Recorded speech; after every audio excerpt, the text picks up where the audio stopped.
Assalamualaikum warahmatullahi wabarakatuh. Bismillahirrahmanirrahim. Alhamdulillah wassalatu wassalamu ala Rasulillah wa ala alihi wa sahbihi wa mawalah, amma ba'du. Ikhwatil kiram rahimakumullah. Di antara yang disunahkan bagi orang yang berpuasa adalah makan di waktu sahur. Sebagaimana disebutkan dalam sebuah hadis diriwayatkan oleh Anas bin Malik radhiyallahu anhu, beliau berkata, Rasulullah SAW bersabda, "Tasahharu fa inna fis sahuri barakatan." Makanlah di waktu sahur karena sungguhnya makan di waktu sahur itu ada keberkahan. Ya, tentunya keberkahan kalau kita makan di waktu sahur, keberkahannya adalah lebih kuat untuk berpuasa. Kemudian keberkahan yang kedua, waktu sahur itu adalah waktu kesempatan dan sekaligus peluang doa kita diijabah oleh Allah Subhanahu wa taala. Jadi disunahkan bagi orang yang berpuasa itu makan di waktu sahur. Jadi waktu sahur itu dimulai dari sepertiga malam terakhir. Itu sunnah makan sahur di waktu itu, makan di waktu itu. Kemudian sunnah juga agak diakhirkan. Hanya saja jangan terlalu mepet ke adzan subuh. Makan sahur yang baik sebagaimana dicontohkan oleh baginda Rasulullah sallallahu alaihi wasallam dalam sebuah hadis yang diriwayatkan oleh Al-Imam Bukhari dalam kitab sahihnya. Jadi ada jeda antara selesai makan sahur dengan pelaksanaan salat subuh.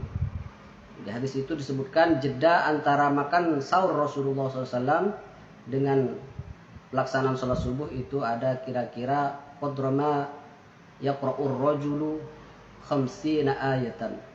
Jadi sekiranya seorang membaca 50 ayat, nah itulah kira-kira waktu jeda antara makan sahur dengan pelaksanaan sholat subuh.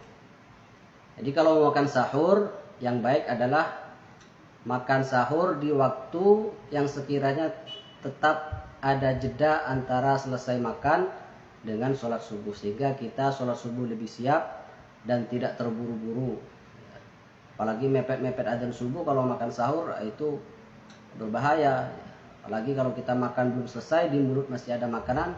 Kalau sudah adzan subuh dan adzan subuh yang kita dengar itu sudah kita jadikan patokan, artinya kita yakini bahwa itu adalah terbitnya fajar, maka hukumnya wajib untuk memuntahkan makanan yang ada di mulut kita. Karena kalau terus makan sedangkan kita yakin itu adalah terbitnya fajar, maka hukumnya tidak sah puasanya. Ada beberapa orang yang kita jumpai, mereka melanjutkan makan sahurnya padahal adzan subuh sudah berkumandang. Ketika mereka ditanya, mereka beralasan dengan sebuah hadis yang disebutkan dalam Sunan Abi Daud. Bunyi hadisnya, "Idza sami'a ahadukum an-nidaa'a wal ina'u 'ala yadihi fala yad'hu hatta yaqdiya hajatahu minhu." Apabila salah seorang kalian mendengar adzan sedangkan di tangannya masih ada wadah makanan, maka jangan letakkan hingga ia menyelesaikan hajatnya, itu menyelesaikan makannya. Secara zahir, kalau hadis ini dipahami seperti itu, maka menganggap masih boleh makan, menyelesaikan makan meskipun terdengar suara adzan.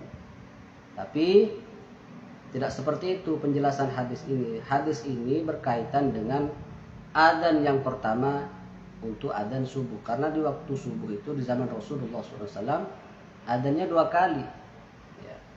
Yang pertama dikumandangkan oleh Bilal, yang kedua adalah Abdullah ibnu Ummi Maktum. Jadi yang kalau dengar suara adzan Bilal ya tetap lanjut boleh makan karena itu belum terbitnya fajar. Jadi yang adzan penanda terbitnya fajar itulah adzannya Abdullah ibnu Ummi Maktum.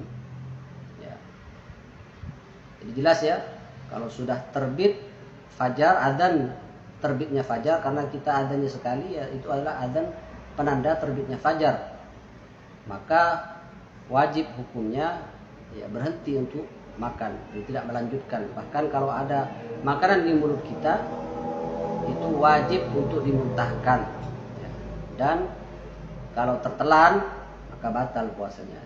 Kalau dimuntahkan sah puasanya. Jadi kalau makan dengar adzan lalu dimuntahkan, yang sisa-sisa di mulut itu terus melanjutkan puasanya itu sah. Tapi kalau ditelan itu itu batal, dan itu disepakati oleh para ulama. Jadi sekali lagi kita harus lebih hati-hati lagi dalam sahur, makan sahur. Makanya kalau kita sahurnya nggak sah, artinya sudah kelewat waktu, bisa jadi nggak sah puasa kita. Ya. Kita sebaiknya sahur itu sebagaimana ya sahurnya Rasulullah Shallallahu Alaihi Wasallam. Dan sudah jelas juga bahwa permulaan puasa itu adalah terbitnya fajar. Ya kalau masih makan saat terbitnya fajar itu bukan puasa namanya. Ya, al-ilmu bil waqti, mengetahui waktu itu juga bagian dari syarat sahnya puasa. Cukup jelas ya? Jika ada pertanyaan mengenai puasa silahkan tulis di komen. Kurang lebihnya mohon maaf. Wassalamualaikum warahmatullahi wabarakatuh.